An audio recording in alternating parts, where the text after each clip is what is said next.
ఒకసారి దేవుని స్తోత్రం చేద్దాం. హల్లెలూయా. దయచేసి జాగ్రత్తగా వాక్యం విందాం. అంతటా యెహోవా సమూయేలుతో ఇలాగ సెలవిచ్చెను, ఇశ్రాయేలు మీద రాజుగా ఉండకుండా నేను విసర్జించిన సౌలును గూర్చి నీవెంతకాలము దుఃఖింతువు, నీ కొమ్మును తైలమును నింపుము. బెత్లెహేమీయుడైన యెష్షయి యొద్దకు నిన్ను పంపుచున్నాను, అతని కుమారులలో ఒకని నేను రాజుగా నియమించుదును.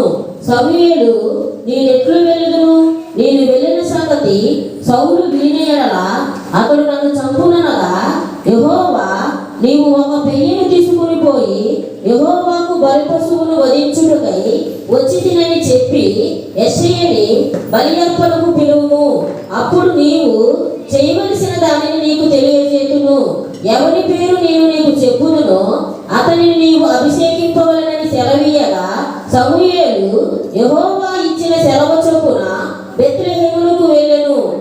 ఆ ఊరి పెద్దలు అతని రాకకు భయపడి సమాధానముగా వచ్చుచున్నావా అని అడుగగా అతడు సమాధానముగానే వచ్చి తిని మీరు శుద్ధులై నాతో కూడా బలికి రండని చెప్పి యెష్షయిని అతని కుమారులను శుద్ధి చేసి బలి అర్పించెను. వారు వచ్చినప్పుడు అతడు ఏలీయాబును చూసి నిజముగా యెహోవా అభిషేకించువాడు ఆయన ఎదుట నిలిచి ఉన్నాడు అనుకొనెను. అయితే యెహోవా సమూయేలుతో ఇలాగ సెలవిచ్చెను, అతని రూపమును అతని ఎత్తును లక్ష్య పెట్టకుము. మనుషులు లక్ష్య పెట్టు వాటిని యెహోవా లక్ష్య పెట్టడు. నేను అతని త్రోసివేసి ఉన్నాను. మనుషులు పై రూపమును లక్ష్య పెడుదురు గాని యెహోవా హృదయమును లక్ష్య పెట్టును. యెష్షయి అభినదాబును పిలిచి సమూయేలు ఎదుటకు అతని రప్పింపగా అతడు యెహోవా ఇతను కోరుకొనలేదనెను. అప్పుడు యెష్షయి షమ్మాను పిలవగా అతడు యెహోవా ఇతను కోరుకొనలేదనెను. యెష్షయి తన 7 కుమారులను సమూయేలు ఎదుటికి పిలవగా సమూయేలు యెహోవా వీరిని కోరుకొనలేదని చెప్పి నీ కుమారులందరూ ఇక్కడ ఉన్నారా అని యెష్షయిని అడగగా అతడు ఇంకొను వనసరివాడు ఉన్నాడు, అయితే వాడు గొర్రెలు కాయచున్నాడని చెప్పాను. అందుకు సమూయేలు నీవు వారిని పిలవనంపించుము, అతడు ఇక్కడికి వచ్చే వరకు మనం కూర్చుందామని యెష్షయితో చెప్పగా అతడు వారిని పిలవనంపించి లోపలికి తోడుకుని వచ్చెను. అతడు ఎర్రని వాడును చక్కని నేత్రములు గలవాడును చూచుటకు సుందరమైన వాడునై ఉండెను. అతడు రాగానే నేను కోరుకున్నవాడు ఇతడే, నీవు లేచి వారిని అభిషేకించమని యెహోవా సెలవీయగా సమూయేలు తైలపు కొమ్మును తీసి వారి సహోదరులు ఎదుట వారికి అభిషేకము చేసెను. నాటి నుండి యెహోవా ఆత్మ దావీదు మీదకి బలముగా వచ్చెను. తర్వాత సమూయేలు లేచి రామాకు వెళ్ళిపోయెను. చాలు, 2 చేతులతో ఒకసారి దేవుని స్తోత్రం చేద్దాం. హల్లెలూయా. దయచేసి జాగ్రత్తగా వాక్యం విందాం. ఈ వాక్యాన్ని దేవుడు నేను ధ్యానం చేసినప్పుడు కొన్ని విషయాలు దేవుడు తెలియజేసే కొన్ని విషయాలు బయలుపరిచాడు. నేను ఇప్పటి వరకు చెప్పినటువంటి వాక్యాలలో లేకపోతే నేను ధ్యానం చేసినటువంటి వాక్యాలన్నింటిలో కన్నా ఈ వాక్యాన్ని ధ్యానం చేసినప్పుడు నాకు చాలా సంతోషంగా, చాలా హృదయం చాలా ఆనందంతో నింపబడి, ఎందుకంటే దేవుడు కొన్ని విషయాలు ప్రవచనాత్మక రూపంగా దేవుడు మాట్లాడబోతున్నాడు. కాబట్టి మీరందరూ ప్రార్థన పూర్వకంగా వాక్యం ఇవ్వాల్సి మనం చేసిన 2 చేతులెత్తి దేవుని స్తోత్రం చేద్దాం. హల్లెలూయా. చూడండి, ఒక మాట చూడండి, మొదటి వచనం చదువుతున్నా. అంతటి యెహోవా సమూయేలుతో ఇలాగ సెలవిచ్చెను, ఇశ్రాయేలు మీద రాజుగా ఉండకుండగా నేను విసర్జించిన సౌలును గూర్చి నీవెంతకాలము దుఃఖింతువు, నీ కొమ్మును తైలముతో నింపుము. నీ కొమ్మును తైలముతో నింపుము. నీ పక్కన చూసి ఒక మాట చెప్పండి, నీ కొమ్మును తైలముతో నింపుము అని చెప్పండి.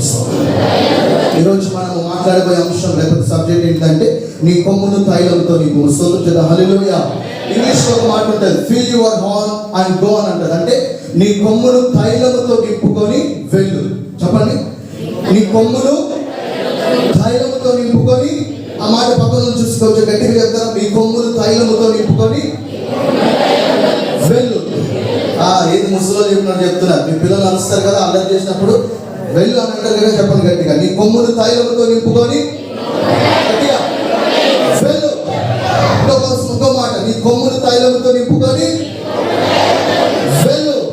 స్తోత్రం చేద్దాం. హల్లెలూయా. గట్టిగా 2 చేతులెత్తి హల్లెలూయా. గమనించాలి, చదువుకున్న లేఖన భాగాన్ని మనం ధ్యానం చేయడానికంటే ముందు ముందు మీకు కొన్ని విషయాలు చెప్తాను, మీరు జాగ్రత్త వినాలి. దేవుడు ఇశ్రాయేల్ ప్రజల మీద రాజుగా ఉండడానికి మొట్టమొదటిగా దేవుడు ఎవరిని అభిషేకించాడంటే సౌలును అభిషేకించాడు. చెప్పండి, ఎవరిని అభిషేకించాడు చెప్పండి? సౌలును అభిషేకించాడు. రైట్, మీరు చాలా బాగా మాట్లాడుతున్నారు. మీరు అలాగ మాట్లాడితే నేను ముందుకు వెళ్ళగలను. దేవుడు సౌలుని ఇశ్రాయేల్ ప్రజల మీద రాజుగా సమూయేలు ప్రవక్త ద్వారా అభిషేకిస్తారు. చెప్పండి, ఎవరి ద్వారా అభిషేకిస్తారు చెప్పండి? ఆ సమూయేలు ప్రవక్త ద్వారా అభిషేకిస్తారు. వాస్తవానికి దేవుడి యొక్క ఆశ, దేవుడి యొక్క కోరిక ఏంటిదంటే తన ప్రజలకు దేవుడే రాజుగా ఉండాలనుకుంటారు. చెప్పండి, ఎవరు రాజుగా ఉండాలనుకుంటారు చెప్పండి? ఆ దేవుడే రాజుగా ఉండాలనుకుంటారు. తన ప్రజలకి దేవుడే న్యాయాధిపతిగా ఉంటూ, దేవుడే రాజుగా ఉంటూ వారు నడిపించాలనుకుంటున్న సమయంలో ఏమవుతుందంటే సమూయేలు అక్కడ ప్రవక్తగా ఉంటాడు, లేకపోతే న్యాయాధిపతిగా ఉంటాడు, దీర్ఘదర్శిగా ఉంటాడు. సమూయేలు తర్వాత తన పిల్లలు ఈ యొక్క ప్రజలని న్యాయముగా నీతి కలిగి రూల్ చేయాల్సినటువంటి వారు కాకుండా వాళ్ళు ఏమైపోతారంటే తప్పు త్రోవలో వెళ్తారు. చెప్పండి, ఎలా త్రోవలో వెళ్తారు చెప్పండి? తప్పు త్రోవలో వెళ్తారు. తప్పు త్రోవలో వెళ్ళినప్పుడు ప్రజలందరూ విసిగిపోతారు, ప్రజలందరూ బాధపడిపోతారు. ఇదేంటిది, మాకు న్యాయం తీర్చడానికి ఇదిగో న్యాయాధిపతులుగా ఉన్నటువంటి సమూయేలు ప్రవక్త యొక్క పిల్లలు మంచిగా లేరు, వాళ్ళు న్యాయము తప్పుతున్నారు, వారి క్రమము తప్పుతున్నారు, ఎలాగా మాకు అనేసి వీళ్ళందరూ ప్రజలందరూ కలిసి ఏం చేస్తారంటే సమూయేలు ప్రవక్త దగ్గరికి వెళ్ళి అతనితో ఒక మాట మాట్లాడతారు. ఏమని మాట్లాడతారంటే, సమూయేలు, నీవు మాకు ఎలాగా న్యాయాధిపతిగా దీర్ఘదర్శిగా ఉంటూ మాకు న్యాయం తీర్చావో, నీలాగా నీ పిల్లలు న్యాయం తీర్చట్లేదు, నీ పిల్లలు నీతిని అనుసరించి మాకు మేలు చేయట్లేదు. కాబట్టి ఒక మాట, మాకు అన్యులకు ఎలాగైతే అన్య దేశాలకు రాజు ఉన్నాడో మాకు ఒక రాజు కావాలనేసి సమూయేలును అడుగుతారు. స్తోత్రం చెప్తారు. హల్లెలూయా. సమూయేలును అడిగినప్పుడు సమూయేలు ఆ మాటను బట్టి దేవుడి దగ్గరికి వెళ్ళినప్పుడు చాలా దుఃఖపడతాడు, లేకపోతే బాధపడతాడు. దేవుడి దగ్గరికి వెళ్ళినప్పుడు దేవుడు కూడా చాలా బాధపడతాడు. ఏమని బాధపడతాడంటే, వాళ్ళు నిన్ను కాదు తిరస్కరించింది, నన్ను తిరస్కరించారు అనేసి వారి ఆలోచన బట్టి, ప్రజల యొక్క మాటను బట్టి, ప్రజల యొక్క కోరికను బట్టి దేవుడు వారికి ఒక రాజుని ఏర్పరుస్తారు. ఆ రాజు పేరు ఏంటిదంటే సౌలు. చెప్పండి, రాజు పేరు ఏంటి చెప్పండి? ఆ సౌలు మొట్టమొదటి రాజు ఇశ్రాయేల్ ప్రజలకు. సౌలు బైబిల్లో ఇశ్రాయేల్ ప్రజలకు రాజులు ఉన్నారు కదా, ఆ రాజులందరిలో అసలు మొట్టమొదటి రాజు ఎవరంటే సౌలు. సౌలుకు రాజుకు ముందు ఎవరున్నారంటే న్యాయాధిపతులు ఉన్నారు. న్యాయాధిపతులకు ముందు యెహోషువ ఉన్నాడు. యెహోషువకు ముందు మోషే ఉన్నాడు. మోషేకు ముందు వీళ్ళందరూ ఐగుప్తు దేశంలో ఉన్నారు. హల్లెలూయా. దేవుడు సౌలుని రాజుగా ప్రవక్తైనటువంటి సమూయేలును అభిషేకించి ఇశ్రాయేల్ ప్రజల మీద పెట్టినప్పుడు దేవుడి యొక్క చిత్తాన్ని జరిగించవలసినటువంటి సౌలు రాజు, దేవుడి యొక్క క్రమం ప్రకారం బ్రతకాల్సినటువంటి సౌలు రాజు ఏమవుతున్నాడంటే దేవుడి చిత్తాన్ని జరిగించడం ఆపివేశాడు, దేవుడి క్రమం ప్రకారం బ్రతకడం ఆపివేశాడు, దేవుడి ఆలోచన ప్రకారం జీవించడం ఆపివేశాడు, దేవుడు కోరుకున్నటువంటి జీవిత విధానంలో జీవించడం ఆపివేశాడు. ఎక్కడ ఒక మాట చెప్పాలంటే తనకు ఎలాగ తోస్తే, ఎలాగ ఆలోచిస్తే, తనకు ఎలా అనిపిస్తే అలాగ చేయడం ప్రారంభించి ఒక మాట ఏమవుతుందంటే మొత్తానికి దేవుని మాటను తిరస్కరించేశారు. దేవుని తిరస్కరించారు చెప్పండి? దేవుని మాటను తిరస్కరించాడు. దేవుని ఆలోచనలను తిరస్కరించేశాడు. దేవుడి ఉద్దేశాలను, ఆయన చిత్తాన్ని తిరస్కరించేశాడు. తిరస్కరించేసి తనకి ఇష్టం వచ్చినట్లుగా బ్రతుకుతున్నాడు. రెండు చేతులు స్తోత్రం చేద్దాం, హల్లెలూయా. మనం గట్టిగా స్తోత్రం చేద్దాం, హల్లెలూయా. ఆ సమయంలో జరుగుతున్నటువంటి పరిస్థితులు ఏంటిదంటే, మీకు బైబిల్ ఆల్మోస్ట్ ఇదంతా తెలుసు, కాబట్టి మీకు అలా గుర్తు చేసి వెళ్తున్నాను. దేవుడు సమూయేలుతో మాట్లాడుతున్న మాట, నేను ఇశ్రాయేల్ ప్రజల మీద రాజుగా ఉండడానికి ఏ సౌలునైతే అభిషేకించానో ఆ రాజు అయినటువంటి సౌలును దేవుడు అంటున్న మాట, నేను విసర్జిస్తున్నానని చెప్తున్నాను. చెప్పండి, ఏమని చెప్తున్నాడు చెప్పండి? చెప్పండి, ఏమని చెప్తున్నాడు చెప్పండి? నా వైపు చూడండి, అందరూ బైక్ కిందకు చూడకండి, నా వైపు చూడండి. నా వైపు చూసి వాక్యం వినండి. అందరు నా వైపు చూడాలి. నా వైపు చూస్తేనే నేను వాక్యం చెప్తాను, లేకపోతే చెప్పండి. స్తోత్రం చెప్తున్నాడు. హల్లెలూయా. దేవుడు సౌలుతో చెప్తున్నటువంటి మాట ఏంటిదంటే, ఇదిగో సౌలు నా మాట ప్రకారం బ్రతకట్లేదు, నా ఉద్దేశం ప్రకారం బ్రతకట్లేదు, లేకపోతే నా ఆలోచన ప్రకారం బ్రతకట్లేదు, నా హృదయం కోరుకున్నట్లుగా ఆ సౌలు రాజుగా బ్రతకట్లేదు. కాబట్టి నేనేం చేస్తున్నానంటే సౌలుని విసర్జిస్తున్నానని చెప్తున్నాను. చెప్పండి, ఏమని చేస్తున్నా చెప్పండి? గట్టిగా స్తోత్రం చేద్దాం, గట్టిగా హల్లెలూయా. సౌలుని విసర్జించిన తర్వాత సమూయేలు ప్రవక్త ఏం చేస్తున్నాడో తెలుసా? ఇదిగో అతను ఏం చేసినటువంటి సందర్భం ఏంటిదంటే, దేవుడు సమూయేలు సౌలుని బట్టి దుఃఖపడుతున్నాడు. దేని బట్టి దుఃఖపడుతున్నాడు? సౌలుని బట్టి ఏడుస్తున్నాడు, సౌలుని బట్టి కన్నీరు కారుస్తున్నాడు, సౌలుని బట్టి దుఃఖపడుతున్నాడు, సౌలుని బట్టి వేదన పడుతున్నాడు, సౌలుని బట్టి బాధపడుతున్నాడు, సౌలుని బట్టి ఇదిగో దేవుడి సన్నిధిలో మూలుగుతున్నాడు, సౌలుని బట్టి దేవుడి సన్నిధిలో ఆలోచిస్తున్నాడు, ప్రార్థిస్తున్నాడు, మొరపెడుతున్నాడు, ఏడుస్తున్నాడు, బాధపడుతున్నాడు. అలాంటి సందర్భంలో దేవుడు స్వయంగా వచ్చి సమూయేలుతో మాట్లాడుతున్న మాట ఏంటిదంటే, ఇదిగో సమూయేలు, నేను విసర్జించిన దానిని నువ్వెందుకు కోరుకుంటున్నావు అన్నట్టుగా మాట్లాడతారు. స్తోత్రం చేద్దాం, హల్లెలూయా. మనం గట్టిగా స్తోత్రం చేద్దాం, హల్లెలూయా. దేవుడు ఎప్పుడైనా కానీ తన ప్రజలు కానీ తన సేవకులు కానీ ఎప్పుడు ఎలా ఉండాలని కోరుకుంటాడంటే, తన హృదయం ఎలాగ స్పందిస్తుందో అలాగే తన ప్రజలు స్పందించాలని కోరుకుంటాడు. చెప్పండి, దేవుడు ఎలా కోరుకుంటాడు అందరి విషయంలో? దేవుడి హృదయం ఎలాగ స్పందిస్తుందో ఆ సమయంలో మన హృదయం మనం అలాగ స్పందించాలని దేవుడు కోరుకుంటాడు. చెప్పండి, ఎలాగ స్పందించాలని దేవుడు కోరుకుంటాడు? తన హృదయం ఎలాగ స్పందిస్తుందో అలాగ స్పందించాలి. చెప్పండి, ఎలాగ స్పందిస్తుందో దేవుడి హృదయం అలాగా మనం స్పందించాలి. పక్కన చెప్పండి, మనం చెప్పండి, దేవుడి హృదయం స్పందించినట్లే మనం స్పందించాలని చెప్పండి. మా గట్టిగా చెప్పండి, మా కొంచెం పక్కన చెప్పండి, వస్తే గట్టిగా చెప్పండి. స్తోత్రం చేద్దాం, హల్లెలూయా. దేవుడు ఎప్పుడు కూడా ఒక రిథం ఫాలో అవుతాడు. రిథం అంటే అది మామూలుగా మ్యూజిక్ లో, సంగీతంలో ఒక మాట ఉంటుంది, తాళం అని అంటారు. చెప్పండి, ఆ ప్రతి పాటకు ఒక తాళం ఉంటుంది, ప్రతి మ్యూజిక్ ఒక తాళం ఉంటుంది. మనకు ఒక మాట చెప్పాలంటే దేవుడు చేసిన సమస్తానికి ఒక రిథం అనేది ఉంటుంది. చెప్పండి, ఏమిటో చెప్పండి? రిథం అనగా తాళం. నేను అది ఇంగ్లీష్ లో అంటున్నాను. చెప్పండి, ఏంటి చెప్పండి? రిథం. ఒక మాట చెప్పాలంటే దేవుడు మన హృదయానికి ఒక రిథం ఇచ్చాడు. ఎప్పుడైనా హృదయం సౌండ్ విన్నారా? అది ఎలా కొట్టుకుంటుంది? కొట్టుకుంటారు. అది ఒక రిథం. ఎప్పుడైనా కానీ సముద్రం యొక్క అలలు చూసారా? అది ఎలాగ వెళ్తుంది? ఒక రిథంలో వెళ్తారు. ఎప్పుడైనా కానీ ఈ యొక్క భూమి చుట్టూ తిరిగేటప్పుడు మీరు పైకి వెళ్తే లేకపోతే భూమికి బయటకు వెళ్తే మీకు ఆ సౌండ్ వినపడుతుంది. దేవుడు ఏది చేసినా కానీ ఒక రిథంలో చేస్తారు. గట్టిగా స్తోత్రం చేద్దాం, హల్లెలూయా. ఒక మాట చెప్పాలంటే అసలు దేవుని యొక్క హృదయానుసారుడు దావీదు ఎందుకు అయ్యాడంటే, దేవుడు ఎలాగ హృదయం స్పందిస్తుందో దావీదు కూడా అలాగే స్పందిస్తాడు కాబట్టి దేవుని హృదయానుసారుడు అయ్యాడు. గట్టిగా స్తోత్రం చేద్దాం, హల్లెలూయా. సౌలు రిజెక్ట్ చేసినప్పుడు లేకపోతే సౌలు తిరస్కరించబడ్డప్పుడు సమూయేలు కూడా దేవుడు రిజెక్ట్ చేశారు కాబట్టి, దేవుడు తిరస్కరించాడు కాబట్టి సమూయేలు కూడా దేవుడితో పాటు తిరస్కరించకుండా, దాన్ని విసర్జించకుండా సమూయేలు ఏం చేస్తున్నాడంటే బాధపడుతున్నాడు. చెప్పండి, ఏం చేస్తున్నాడు చెప్పండి? దేవుడు అంటున్నాడు, లేదు సమూయేలు, నేను ఎలాగ స్పందిస్తాను నువ్వు అలాగా స్పందించాలి. నేను తిరస్కరించిన దాన్ని నీవు తిరస్కరించాలి. నేను కావాలనుకున్న దాన్ని నువ్వు కావాలనుకోవాలి. నేను మాట్లాడాలనుకున్న దాన్ని నీవు మాట్లాడాలనుకోవాలి. నేను సౌలుని తిరస్కరించాను, సౌలుని విసర్జించాను, సౌలుని కాదన్నాను కాబట్టి నువ్వు కూడా నాలాగా సౌలుని విసర్జించాలని చెప్తుంది. గట్టిగా స్తోత్రం చేద్దాం, హల్లెలూయా. స్తోత్రం చేద్దాం, హల్లెలూయా. స్తోత్రం చేద్దాం, హల్లెలూయా. దేవుడు ఒక మాట మాట్లాడాడు. ఏమని మాట్లాడాడంటే, నేను సౌలుని విసర్జిస్తున్నాను కాబట్టి నీవు కూడా విసర్జించాలని చెప్తున్నాను. చెప్పండి, దేవుడు ఏమని చెప్తుంది చెప్పండి? నేను ఒక మాట చెప్తాను వినండి. దేవుడి సేవకులు మీకు ఒక మాట చెప్తున్నాను వినండి. గత సంవత్సరంలో గడిచిన దినములలో మీరు వెళ్ళినటువంటి పరిస్థితులు, మీరు వెళ్ళినటువంటి కష్టాలు, శ్రమలు ఏవైతే ఉన్నాయో దేవుడు దాన్ని విసర్జిస్తున్నాడు. స్తోత్రం చేద్దాం, హల్లెలూయా. మీరు సిద్ధంగా లేదు, వాక్యం కొరకు మీరు సిద్ధంగా లేదు. ఒకసారి గట్టిగా స్తోత్రం చేద్దాం, హల్లెలూయా.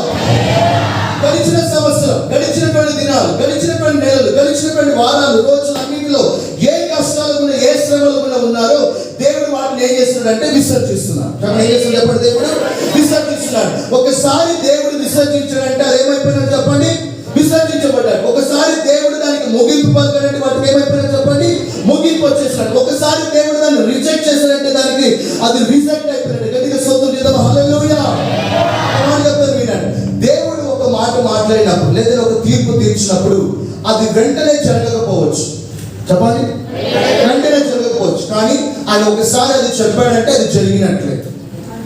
సౌలు విసర్జించబడ్డాడు. కానీ ఆ మాట చెప్పిన తర్వాత కొన్ని సంవత్సరాలు కూడా సౌలు సింహాసనం మీద కూర్చొనే ఉన్నాడు. చెప్పండి, ఎక్కడ కూర్చొని చెప్పండి. కానీ ఒక టైం వచ్చింది, ఒక టైంలో యుద్ధంలో తన కత్తితో తానే పొడుచుకొని చనిపోవాల్సిన పరిస్థితి వచ్చింది. ఆ మాటను దేవుడు ఈ రోజు పలికితే అది నెరవేర్చబడడానికి కొంత టైం పట్టింది. చెప్పండి, ఏం పట్టింది చెప్పండి. ఆదికాండంలో ఆదాము హవ్వలతో దేవుడు అంటారు కదా, మీరు ఆ చెట్టు పండును తినొద్దు, మీరు తింటే చనిపోతారని చెప్తారు. ఏమవుతారని చెప్పాడు దేవుడు? చెప్పండి, చనిపోతారని చెప్తారు. వాళ్ళు తిన్న వెంటనే ఏమైనా చనిపోయారు? వాళ్ళు చనిపోలేదు, కానీ ఒక టైం పట్టింది. చెప్పండి, ఏం పట్టింది? చెప్పండి, ఒక టైం పట్టింది. దేవుడు ఒకసారి తీర్పు తీర్చినప్పుడు, ఒక మాట మాట్లాడినప్పుడు అది టైం పట్టొచ్చేమో, కానీ అది జరగడానికి సమయం పట్టొచ్చేమో, కానీ ఆయన ఒకసారి చెప్తే అది జరిగిపోయినట్లు. చెప్పండి, ఒకసారి చెప్తే అది జరిగినట్లు. చెప్పండి, చెప్పండి, ఒకసారి తిరస్కరిస్తే అది తిరస్కరించబడ్డాడు. చెప్పండి, ఒకసారి తిరస్కరిస్తే అది, ఒకసారి విసర్జించబడితే అది చెప్పండి. ఒకసారి దేవుడు దాన్ని వద్దంటే అది ఏమైపోతుందో చెప్పండి, ఆగిపోతుంది. స్తోత్రం చేద్దాం గట్టిగా, హల్లెలూయా. స్తోత్రం చేద్దాం, హల్లెలూయా. దేవుడు అంటున్నాడు, దేవుడు ఏమంటున్నాడు?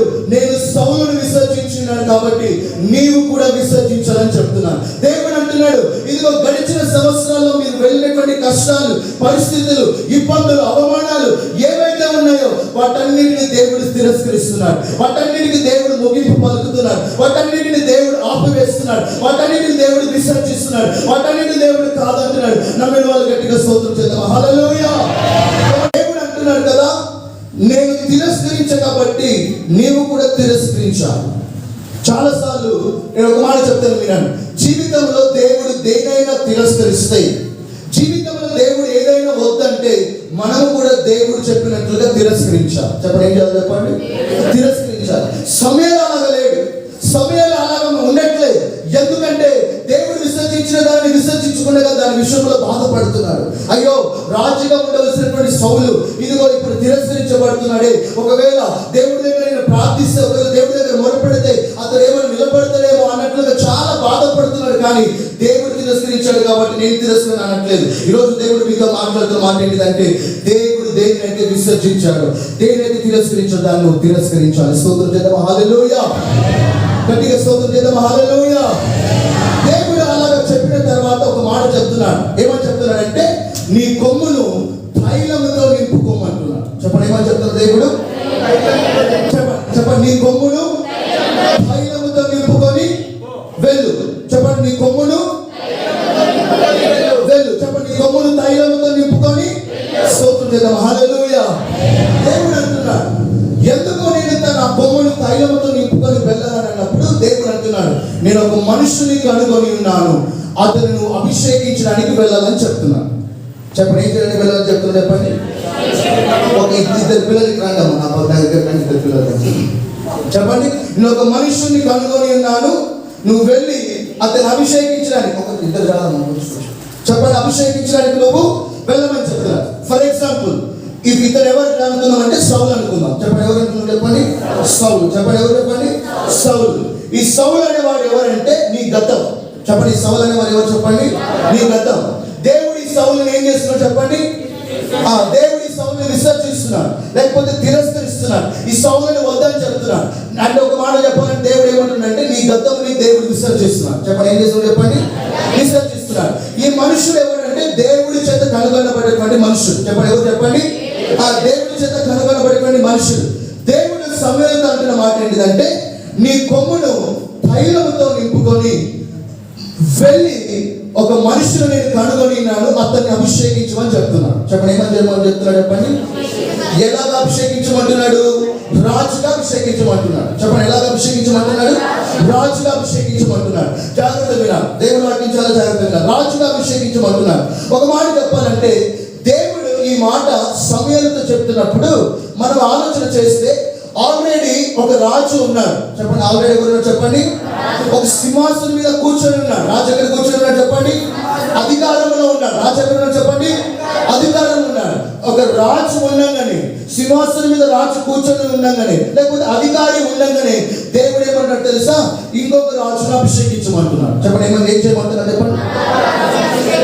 అంటే ఒక మాట చెప్పాలంటే, నీ గతము, నీ జీవితము, లేకపోతే నీ గతము అంటే ఒక మాట చెప్పాలంటే, నీ గతంలో చాలా సమస్యలు ఉన్నాయి. చెప్పండి, నీ గతంలో ఏమన్నా చెప్పండి, ఆ శ్రమలు ఉన్నాయి. చెప్పండి, ఏమన్నా చెప్పండి, ఇరుకులు ఉన్నాయి, ఇబ్బందులు ఉన్నాయి, అవమానాలు ఉన్నాయి, అప్పులు ఉన్నాయి, చాలా బాధలు ఉన్నాయి. చెప్పండి, ఏమన్నా చెప్పండి. అవన్నీ నీ జీవితంలో ఉండగానే దేవుడు ఏమంటున్నాడంటే, నీ భవిష్యత్తును అభిషేకించుకోమని చెప్తున్నాడు. చెప్పండి, ఏమని చెప్తాడు? చెప్పండి, చెప్పండి, ఏమని చెప్తాడు? చెప్పండి, ఇంకొకరు చెప్పక మాట చెప్పండి, దేవుడు మన భవిష్యత్తును అభిషేకించమని చెప్తున్నాడు. చెప్పండి, లేదంటే మనం చెప్పండి, నీ భవిష్యత్తు మీరు అభిషేకించాలని చెప్పండి గట్టిగా. కమాన్, ఇంకొక పక్కన వైపు చూస్తే నీ భవిష్యత్తును అభిషేకించుకోవాలని చెప్పండి గట్టిగా. స్తోత్రం చేద్దాం. హల్లెలూయా. ఈ ఆరాధనకి ఎవరైనా ముసలోళ్ళు వచ్చినట్టున్నారు, అందుకే సైలెంట్ గా ఉన్నారు. గట్టిగా స్తోత్రం చేద్దాం. హల్లెలూయా. ముసలోళ్ళు అయితే మౌనంగా ఉన్నాడు. లేదు, నేను బలవంతులు యవనస్తులు అనుకుంటే మీ పక్కన చేయబట్టి మరొకసారి చెప్పండి, నీ భవిష్యత్తును అభిషేకించుకోవాలని చెప్పండి. స్తోత్రం చేద్దాం. హల్లెలూయా. నీ జీవితంలో ఇంకా నీ గతం ఉంది చెప్పండి. నీ జీవితంలో నీ గతం ఇంకా పనిచేస్తుంది. నీ గతం ఇంకా సింహాసనం మీద కూర్చొని ఉంది. నీ గతం నీ జీవితంలో అధికారిగా ఉంది. నీ గతం నీ జీవితంలో ఇంకా పనిచేస్తుంది. నీ గతం నీ జీవితంలో ఉండగానే దేవుడు చెప్తున్న మాట ఏంటిదంటే నీ భవిష్యత్తును అభిషేకించుకోమని చెప్తున్నారు. చెప్పండి, ఏం చేయమని చెప్తాను చెప్పండి. చెప్పండి, ఏం చేయమని చెప్తాను చెప్పండి. దేవుడు అంటున్నాడు కదా, సౌలు రాజుగా ఉన్నాడు, కానీ నేను తిరస్కరించాను. అతను ఇంకా సింహాసనం మీద కూర్చొని ఉండొచ్చు. నీ గతం ఇంకా నీ జీవితంలో పనిచేస్తూ ఉండొచ్చు. నీ గతం నీ జీవితంలో నేను కష్టాలు పాలు చేస్తుండొచ్చు. నీ గతం నేను ఇంకా దుఃఖపడుతూ ఉండొచ్చు. నీ గతం నేను ఏడిపిస్తూ ఉండొచ్చు. నీ గతం నేను అవమానపరుస్తూ ఉండొచ్చు. నీ గతం నేను గిల్టీగా ఫీల్ అయ్యేలాగా చేస్తుండొచ్చు. కానీ నీతో ఒక మాట చెప్తున్నాను, నీ గతం నీ జీవితంలో ఉండాలని ఒక పని చేయాల్సింది ఏంటిదంటే నీ భవిష్యత్తును అభిషేకించుకోవాలి. చెప్పండి, ఏం చేసుకోవాలి చెప్పండి.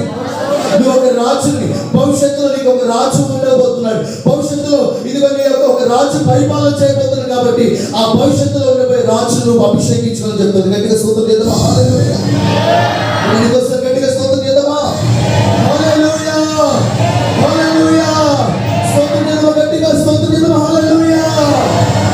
మాట చెప్తాను వినండి, ఒక మాట చెప్తాను వినండి. దేవుడు మీతో చెప్పమంటున్న మాట ఏంటంటే మీ భవిష్యత్తును మీరు అభిషేకించుకోవాలి. చెప్పండి, ఏం చేసుకోవాలి చెప్పండి.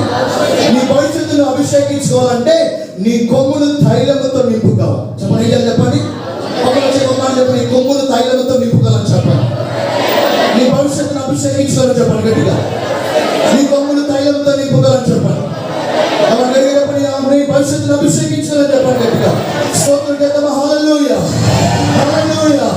హల్లెలూయా. దేవుడి గురించి దేవుని యొక్క వాక్యంలో రాయబడిన మాట ఏంటంటే ఆయన లేని వాటిని ఉన్న వాటిగా పిలిచేటువంటి దేవుడు అని చెప్పండి.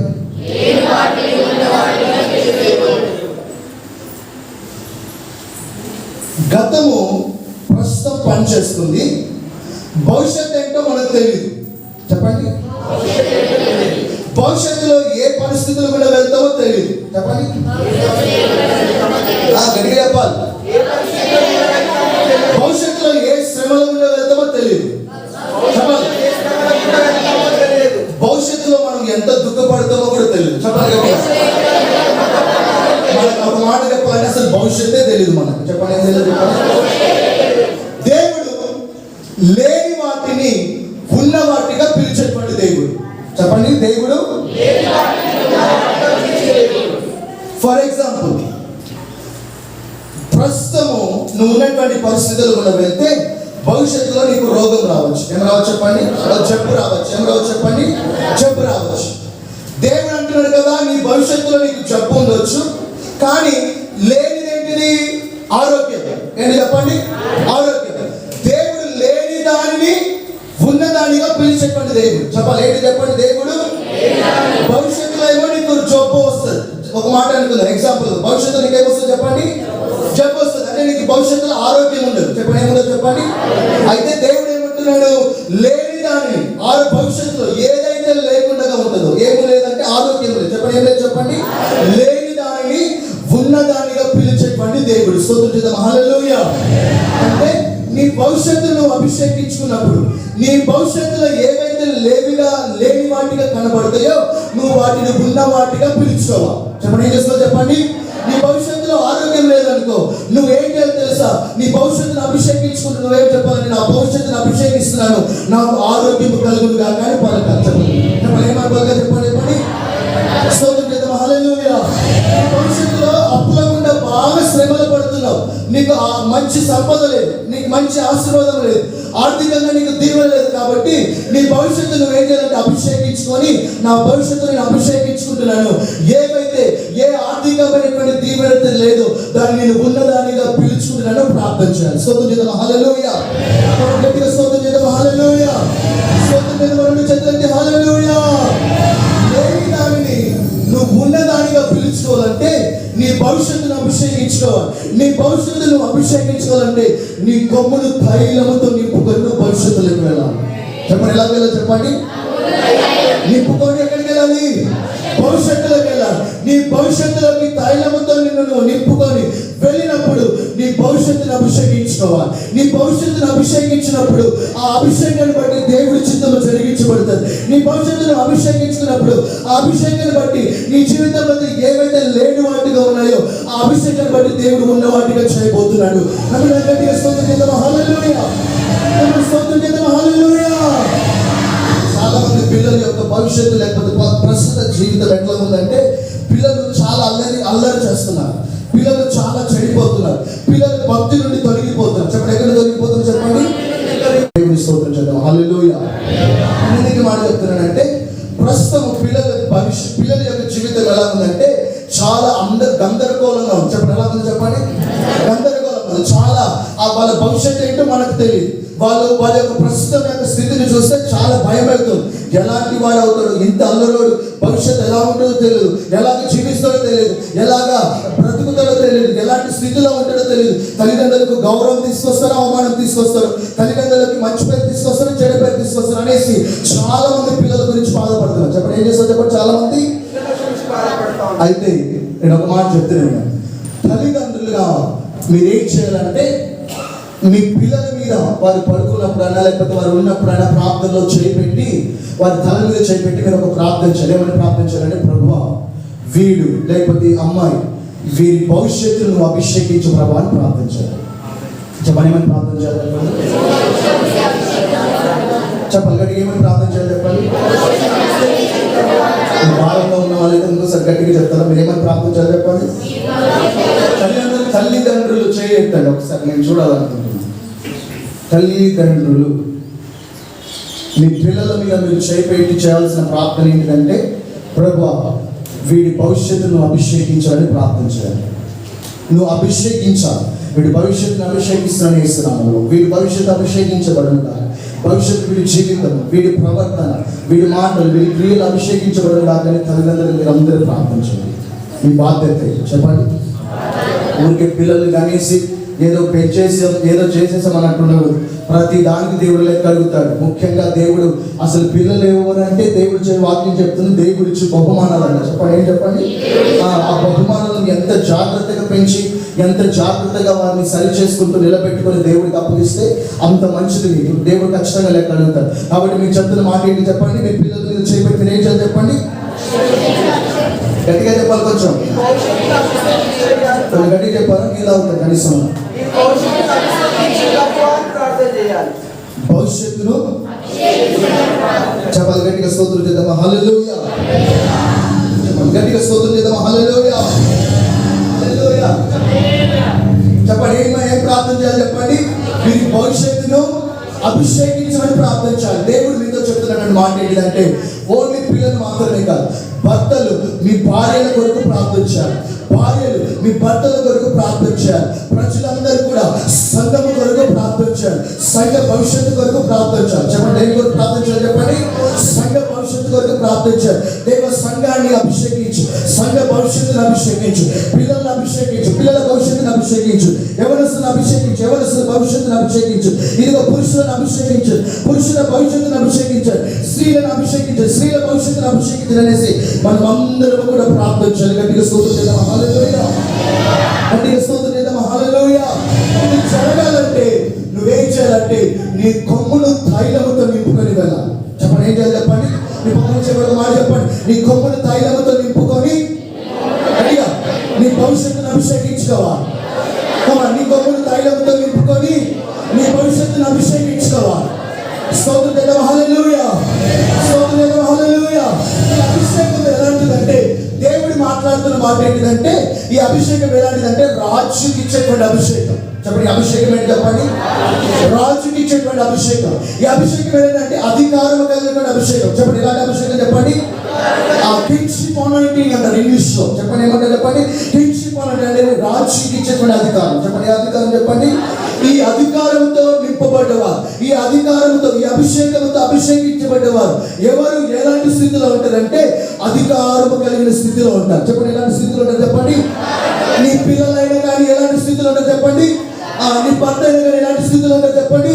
నీ భార్య ఎలాంటి స్థితిలో ఉంటారు చెప్పండి? గట్టిగా అధికారం కలిగిన స్థితిలో ఉంటారు. అలాంటి అభిషేకంతో దేవుడు మీ భవిష్యత్తును అభిషేకించును గాక.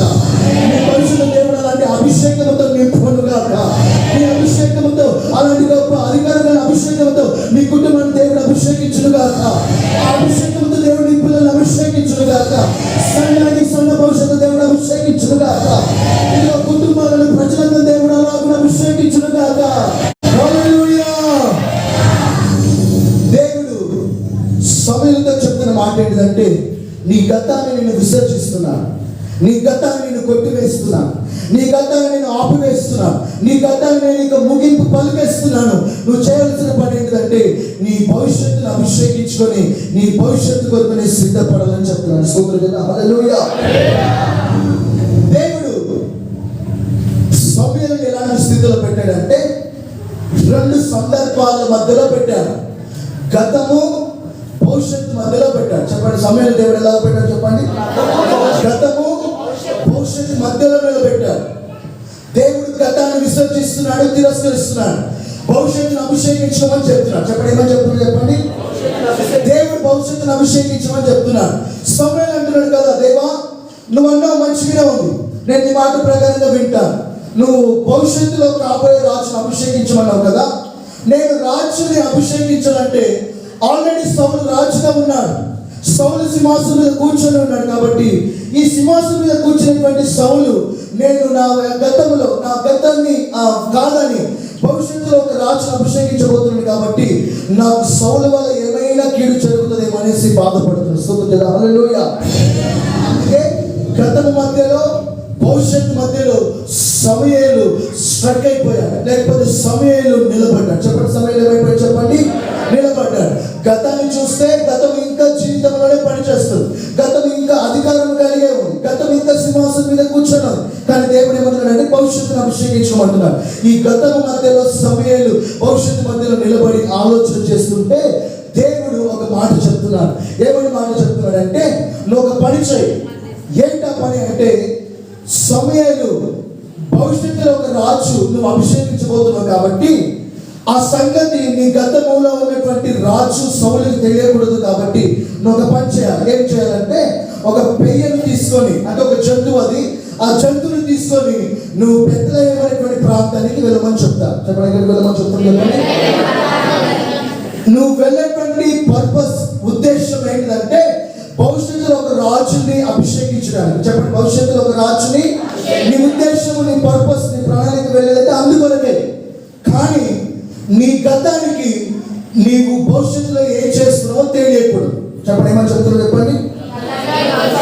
నీ భవిష్యత్తులో ఏం చేస్తున్నావు, నీ గతానికి ఏం కావద్దని చెప్పండి తెలియకూడదు. నీ భవిష్యత్తును అభిషేకించుకుంటున్నావు కదా, ఆ సంగతి నీ గతానికి తెలియకూడదు. నువ్వు రాజుగా అభిషేకించబోతున్నావు కదా, ఆ సంగతి రాజునటువంటి సౌలుకు తెలియకూడదు. కాబట్టి నువ్వేం కలిగి ఉండాలంటే వివేకము కలిగి ఉండాలని చెప్తున్నాను. చెప్పండి ఏం కలిగి ఉండాలని చెప్తున్నా?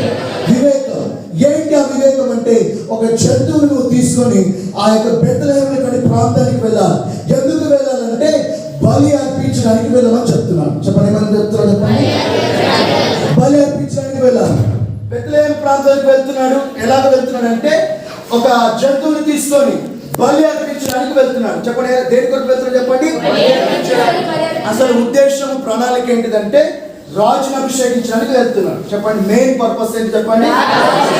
రాజును అభిషేకించడానికి వెళ్తున్నాడు. కానీ ఆ సంగతి ఈ యొక్క సౌలు రాజుకి లేకపోతే ఈ గతానికి తెలియకూడదు. కాబట్టి దేవుడు సమయంతో చెప్తున్న మాట ఏంటంటే వివేకాన్ని వాడమని చెప్తున్నాడు. చెప్పండి వివేచన. చెప్పండి ఏమన్నమాట చెప్పండి? నువ్వు అన్ని విషయాలు నీ గతానికి చెప్పాల్సిన అవసరం లేదు. నువ్వు ఏం చేయబోతున్నావో, లేకపోతే ఎక్కడికి వెళ్తున్నావో, అక్కడికి వెళ్ళి ఏం చేస్తావో, ఆ అన్ని విషయాలు నీ యొక్క రాజు అయినటువంటి సౌలుకు చెప్పాల్సినటువంటి అవసరము లేదు. చాలా మందికి ఉన్నటువంటి ఒక బలహీనత ఏంటిదంటే ఎక్కువగా మాట్లాడతారు. చెప్పండి, ఏం చేస్తారు చెప్పండి? అవసరం లేనిది మాట్లాడతారు, అవసరం లేనిది మాట్లాడతారు, పనికి రానిది మాట్లాడతారు, ఉపయోగం లేనిది మాట్లాడతారు. చాలా మంది ఒక మాట చెప్పాలంటే వీళ్ళందరూ వాగుడు కాకి. చెప్పండి, వాగుడు కాకి. ఎప్పుడు అరుస్తూనే ఉంటారు, కావాలి ఏదో ఒకటి మాట్లాడుతూనే ఉంటారు. పక్కన గురించి మాట్లాడుతూనే ఉంటారు, నీ గురించి మాట్లాడుతూనే ఉంటారు, భర్త గురించి మాట్లాడుతూనే ఉంటారు, భార్య గురించి మాట్లాడుతూనే ఉంటారు, పిల్లల గురించి మాట్లాడుతూనే ఉంటారు, పక్కింటి వాళ్ళ గురించి మాట్లాడుతూ ఉంటారు, ఎదురింటి వారి గురించి మాట్లాడుతూ ఉంటారు, అవతల ఊరి గురించి మాట్లాడుతూ ఎప్పుడు మాట్లాడుతూనే ఉంటారు. చెప్పండి, మీరు ఎవరు చెప్పండి? ఒక మాట చెప్పాలంటే చాలా మంది స్త్రీలు, చాలా మంది పురుషులు కూడా ఉన్నారు, కాకపోతే కొంతమంది, కానీ చాలా మంది స్త్రీలు వారి కుటుంబాలు, వారి జీవితాలు, కుటుంబ యొక్క సంసార జీవితాన్ని పాడు చేసుకోవడంలో అసలు మొదటి కారణం ఏంటంటే ఎక్కువగా మాట్లాడటం. చెప్పండి, ఎక్కువగా మాట్లాడతారు. వాగుడు కాదు. చెప్పండి, ఎవరు చెప్పండి? మీకు ఎప్పుడు కూడా ఒక మాట చెప్పేవాళ్ళు, వీళ్ళు ఎక్కువగా ముచ్చట్లు పెట్టేవాళ్ళు. స్త్రీలు ఎవరు చెప్పండి? ముచ్చట్లు పెట్టేవాళ్ళు. నేను ఒక మాట చెప్పేవాళ్ళు ఎప్పుడు. దేవుడు బైబిల్లో కూడా స్త్రీల గురించే చెప్పాడు. ఏమని చెప్పాడు? ముచ్చట్లు ఎవరు పెడతారంట? చెప్పండి, ఎవరు పెడతారు చెప్పండి? ముసలమ్మ ముచ్చట్లు. ముసలమ్మలు అంటే ఎవరు? స్త్రీలా పురుషులా? స్త్రీలా. చెప్పండి, ఎవరు చెప్పండి? దేవుడు ముసలమ్మ ముచ్చట్లు పెడతారు అన్నాడు, కానీ ముసలోడు ముచ్చట్లు పెడతారని చెప్పట్లేదు దేవుడు. చెప్పండి, ముసలమ్మ ముచ్చట్లు పెడతారు అన్నాడు, కానీ ముసలోడు ముచ్చట్లు అంటే దేవుడు తెలుసు స్త్రీలు ఎక్కువగా మాట్లాడతారు. చెప్పండి, ఎవరు తెలుసు? వాడు కాకి అసలు స్త్రీలు. చెప్పండి, ఎవరు చెప్పండి? ఒకవేళ మీరు ఎక్కువగా మాట్లాడకుండా తక్కువగా అవసరం బట్టి మాట్లాడే వాళ్ళైతే మీరు చాలా ధన్యులండి. నేను చెప్తున్నాను కదా, దేవుని వాక్యాన్ని ఆధారం చేసుకొని మీరు చాలా ధన్యులు.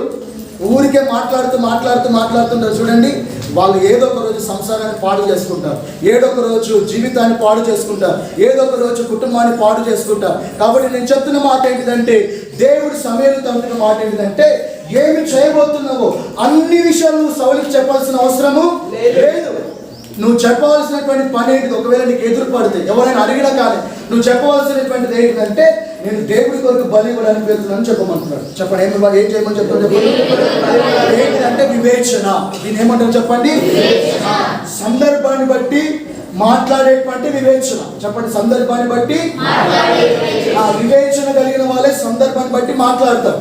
వివేచన గల వారు అన్ని వివేచిస్తారు. ఈ మాట మాట్లాడితే మంచిదా చెడ్డదా, ఈ మాట మాట్లాడితే మేలా కీడ, అన్ని ఆలోచన చేసి వివేచిస్తారు. కాబట్టి వివేచన కలిగిన వాళ్ళు మాట్లాడాల్సినటువంటి విషయాలే మాట్లాడతారు. స్తోత్రం చేద్దాం, హల్లెలూయా. చేయబడి ఒక మాట చెప్పండి, మనం వివేచన కలిగి ఉండాలని చెప్పండి, వివేచన కలిగి మాట్లాడాలని చెప్పండి. అవసరం లేనివి ఏవి కూడా మాట్లాడదని చెప్పండి. హల్లెలూయా. స్తోత్రం చేద్దాం, హల్లెలూయా. దేవుడు అంటున్నాడు, నువ్వు యొక్క పర్పస్, నీ మెయిన్ ఉద్దేశం వేరే, కానీ నువ్వు అన్ని విషయాలు సౌలుకి చెప్పాల్సిన అవసరం లేదు. ఎవరైనా అడిగినా కానీ అన్ని విషయాలు చెప్పాల్సిన అవసరం లేదు. నువ్వు చేయవలసినటువంటి పని ఏంటిదంటే, ఒకటే, ఒక జంతువుని తీసుకొని నేను బలి ఇవ్వడానికి వెళ్తున్నట్టుగా మాట్లాడమని చెప్తున్నాను. చెప్పండి, ఏమి ఇవ్వడానికి వెళ్ళినట్టు మాట్లాడాలంట? బలి ఇవ్వడానికి వెళ్ళినట్లుగా. అలాగా దేవుడి మాట ప్రకారం వెళ్తున్న ప్రతి చోట ఎవరైనా ఎదురు పడితే, వారు ఎవరైనా అడిగితే, ఇదిగో దేవుడికి బలి ఇవ్వడానికి వెళ్తున్నాను చెప్తున్నారు. ఎవరైనా అడిగినా కానీ దేవుడికి బలి ఇవ్వడానికి వెళ్తున్నాను చెప్తున్నారు. ఎవరైనా ఎదురు పడ్డా కానీ దేవుడికి బలి ఇవ్వడానికి వెళ్తున్నట్లుగా అతను ఇప్పుడు ఎక్కడికి చేరుకున్నాడు అంటే, బెత్లెహేము ప్రాంతానికి చేరుకున్నాడు. చెప్పండి, ఎక్కడికి చేరుకున్నాడు చెప్పండి? బెత్లెహేము ప్రాంతంలో దేవుడు ఆల్రెడీ సమూయేలుకు చెప్పాడు. ఏమని? నువ్వు బెత్లెహేముకి వెళ్ళు, అక్కడ యెషై అనేటువంటి ఒక వ్యక్తి ఉంటాడు. యెషైకి కుమారులు ఉన్నారు. ఆ కుమారుల్లో ఒకరిని అభిషేకించబోతున్నానని చెప్పాడు. చెప్పండి, ఎవరిని అభిషేకించబోతున్నాడంట? ఒకరిని. ఆ యొక్క ఒకరు ఎవరంటే యెషై యొక్క కుమారులు. చెప్పండి, ఎవరు చెప్పండి? జాగ్రత్త వినాలి, నాతో మాట్లాడాలి, సహకరించాలి. యెషై కుమారులు కాబట్టి సమూయేలు వెళ్ళిపోయి అక్కడ ఏం చేస్తారంటే, బెత్లెహేము ప్రాంతానికి వచ్చినప్పుడు చాలా మంది భయపడతారు. ఎందుకంటే ఒక ప్రవక్త ఒకరి దగ్గరకు వస్తున్నాడంటే, ఒక ప్రవక్త ఒకరి ఇంటికి వస్తున్నాడంటే వారు చాలా భయపడేది ఏంటిదంటే, ఏదైనా కీడొస్తుందేమో, దేవుడు ఏమైనా గద్దిస్తున్నాడేమో, లేకపోతే దేవుడు ఏమైనా మాట్లాడుతున్నాడేమో అనేసి భయపడతారు. చెప్పండి, ఏమవుతుందో చెప్పండి? భయపడతారు. భయపడి వాళ్ళు ఆలోచన చేస్తారు. మామూలుగా ప్రవక్తలు ఎవరి ఇళ్లకు పోరు. చెప్పండి, ఒకవేళ ఒకరి ఇంట్లోకి వెళ్తున్నారంటే అది ఖచ్చితంగా ఎవరు పిలవకుండా, చెప్పండి, పిలవకుండా ఎవరైనా ఒక ప్రవక్త ఒకరి ఇంట్లోకి వెళ్తున్నాడంటే అక్కడ ఖచ్చితంగా చాలా ఆలోచించాల్సిన పరిస్థితులు ఉంటాయి. చెప్పండి, ఖచ్చితంగా మనం ఏమైనా తప్పిపోయినామా అది దేవుడు బయలుపరుస్తుంది ప్రవక్తకి. ఎక్కడైనా పొరపాటు చేస్తున్నామో దేవుడు అది బయలుపరుస్తాడు. ప్రవక్తకి దేవుడికి డైరెక్ట్ కనెక్షన్ ఉంది. చెప్పండి, ప్రవక్తకి దేవుడికి ఏముంటో చెప్పండి. డైరెక్ట్ దేవుడి స్వరము దేవుడు ఎవరికి వినిపిస్తారంటే ప్రవక్తకి వినిపిస్తారు. ప్రవక్తకి వినిపిస్తారు. కాబట్టి ఆ సమయంలో సమయాలు ఎవరికి చెప్పకుండా రావడానికి బట్టి వాళ్ళందరూ భయపడిపోయారు. వచ్చి భయపడి అడుగుతారు కదా, సమాధానముగా వస్తున్నావాయా అని అడిగినప్పుడు సమాధానంగా వస్తున్నాను, నేను బలి ఇవ్వడానికి వస్తున్నాను ఎంతగా చెప్పేసి ఏం చేశారంటే యెషయాని తన కుటుంబీకులందరినీ కూడా పరిశుద్ధపరిచి శుద్ధి చేసి వాళ్ళందరితో కలిసి బలి అర్పిస్తారు. చెప్పండి, ఏం చేస్తారు చెప్పండి, గట్టిగా స్తోత్రం చేద్దాం, హల్లెలూయా. బలి అర్పించినప్పుడు సమయాలకు మాట మాట్లాడతాడు యెషయాతో. యెషయా దేవుడు మాట్లాడినటువంటి మాట, దేవుడు చెప్పినటువంటి మాట ఏంటిదంటే, నీ కుమారులలో దేవుడు ఒకరిని రాజుగా అభిషేకించబోతున్నాడు. చెప్పండి, ఏం చేయబోతున్నాడు చెప్పండి, నీ పిల్లలలో దేవుడు ఒకరిని రాజుగా అభిషేకించబోతున్నాడు. చెప్పండి, ఏం చేయబోతున్నాడు దేవుడు చెప్పండి, నీ పిల్లలలో దేవుడు ఒకరిని రాజుగా అభిషేకించబోతున్నాడు. ఇది ప్రవచనం, ఇది ప్రవచనం. ఎవరు అంగీకరిస్తారో, ఎవరు రిసీవ్ చేసుకుంటారో వారి జీవితంలో నెరవేర్చబడును. దేవుడు సమూయేలుతో చెప్పినట్లుగా సమూయేలు ప్రవక్త ఇదిగో యెషయాతో చెప్తున్నాడు, నీ పిల్లలలో దేవుడు ఒకరిని కనుగొని ఉన్నాడు, దేవుడు ఒకరిని కోరుకొని ఉన్నాడు, దేవుడు ఒకరిని అభిషేకించబోతున్నాడు. అది ఎలాగంటే రాజుగా. గట్టిగా స్తోత్రం చేద్దాం, హల్లెలూయా. దేవుడు అలాగా చెప్పినప్పుడు నీ పిల్లలు ఎవరున్నారు పిలువు అన్నప్పుడు దేవుడు ఇదిగో మాటను బట్టి సమయాన్ని పిలిచినప్పుడు యెషయా తన పిల్లల్ని పిలుస్తాడు. చెప్పండి, ఏం చేస్తాడు చెప్పండి, యెషయా తన పిల్లల్ని పిలుస్తాడు. అప్పుడు యెషయాకి ఎంతమంది పిల్లలు అంటే అప్పుడు ఉన్నటువంటి పిల్లలు 7 మంది. చెప్పండి, ఎంతమంది చెప్పండి, 7 మంది. అందులో మొదటి వాడు ఎవరంటే ఎలియాబు. చెప్పండి, మొదటి వాడు ఎవరు చెప్పండి, ఎలియాబు. ఎలియాబు యొక్క రూపము, అతని యొక్క దేహం యొక్క ఆ యొక్క వివరణ గురించి ఆలోచన చేస్తే ఎలియాబు చాలా ఎత్తు ఉన్నాడు. చెప్పండి, ఎలా ఉన్నాడు చెప్పండి. సౌలు కూడా చాలా ఎత్తు కలిగినటువంటి మనిషి. చెప్పండి, సౌలు ఎవరు చెప్పండి, ఎలియాబు చాలా దృఢంగా ఉన్నాడు. చెప్పండి, ఎలా ఉన్నాడు చెప్పండి. సౌలు కూడా ఎలా ఉన్నాడు చెప్పండి, చాలా దృఢంగా ఉన్నాడు. ఎలియాబు కూడా చాలా బలవంతుడు. చెప్పండి, ఎలియాబు ఎవరు చెప్పండి, సౌలు కూడా చాలా బలవంతుడు. చెప్పండి, సౌలు ఎవరు చెప్పండి. సమయం అనుకున్నాడు కదా, 7 మందిని నిలబెట్టినప్పుడు మొదటి వాడు ఎలియాబు దగ్గరికి వచ్చినప్పుడు సమయం అనుకున్నాడు, ఇదిగో ఈ వ్యక్తి చూడడానికి సౌలు లాగా ఎత్తుగా ఉన్నాడు, ఈ వ్యక్తి చూడడానికి సౌలు లాగా బలముగా ఉన్నాడు, ఈ వ్యక్తి చూడడానికి సౌలు లాగా దృఢంగా ఉన్నాడు, ఇదిగో ఈ వ్యక్తి చూడడానికి అచ్చం సౌలు లాగా ఉన్నాడు, కాబట్టి దేవుడి తను అభిషేకిస్తున్నాడేమో అనేసి తన కొమ్ములో ఉన్నటువంటి తైలాన్ని తీసుకోబోతున్నాడు. గట్టిగా స్తోత్రం చేద్దామా. దేవుడు ఇదిగో చెప్తున్న మాట ఏంటిదంటే, లేకపోతే అక్కడ తైలము స్పందించేటువంటి విధానం ఎలా ఉందంటే, ఈ తైలము కంట ఒక మాట చెప్తాను వినండి.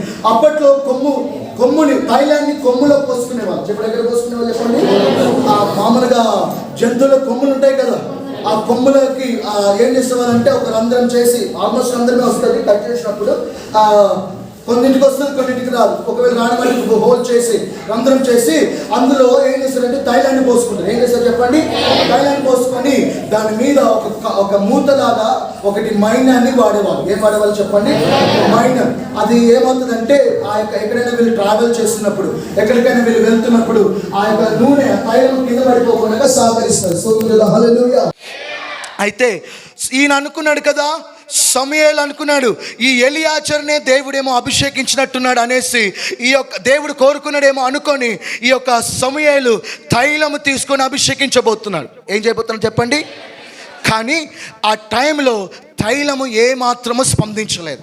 చెప్పండి, ఆ టైంలో తైలము ఏమాత్రము ప్రవహించలేదు. ఏం చేయలేదు చెప్పండి, ప్రవహించలేదు. అప్పుడు దేవుడు అంటాడు కదా, ఇదిగో నువ్వు మనుషులైతే పై రూపాన్ని లక్ష్య పెడతారేమో, కానీ నేను లక్ష్య పెట్టేది హృదయమునని చెప్తున్నాడు దేవుడు. గట్టిగా స్తోత్రం చేద్దామా, హల్లెలూయా.